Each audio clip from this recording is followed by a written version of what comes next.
ভারতবর্ষে মৎস্যোন্নয় যুগ চলছিল, যেখানে বড় মাছ ছোট মাছকে গিলে ফেলার যে একটা প্রক্রিয়া, সেইভাবে দেশ শাসন চলতো। যেখানে বড় বড় যারা নেতা বা গোষ্ঠী আছে, তারা ছোট গোষ্ঠীকে গিলে খেয়ে ফেলছে, এরকম একটা পরিস্থিতি চলতে বর্তমানে।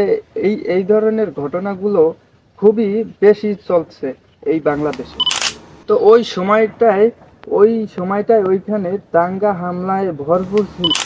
হ্যালো বন্ধুরা, কেমন আছো সবাই? আশা করি সবাই ভালো আছে। বন্ধুরা, বর্তমানে বাংলাদেশে মৎস্যোন্নয় যুগ চলে এসেছে বলা যেতে পারে।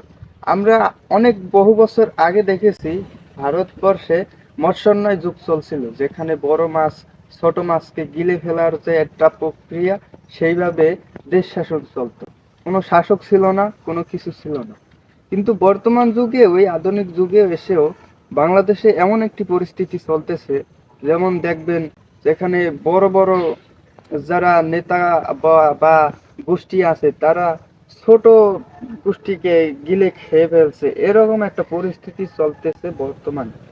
তো আমরা যদি দেখি, এই সিস্টেমগুলো বহু বছর আগে ছিল, কিন্তু এই ঘটনা বর্তমান এই যুগে কখনো কোনো জায়গা দেখবেন না।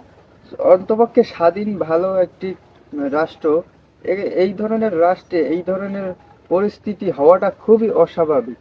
এবং বর্তমানে এই ধরনের ঘটনাগুলো খুবই বেশি চলছে এই বাংলাদেশে। ছোট ছোট অঞ্চলে দেখবেন, কিন্তু শহর অঞ্চলেও কিন্তু কম যায় না।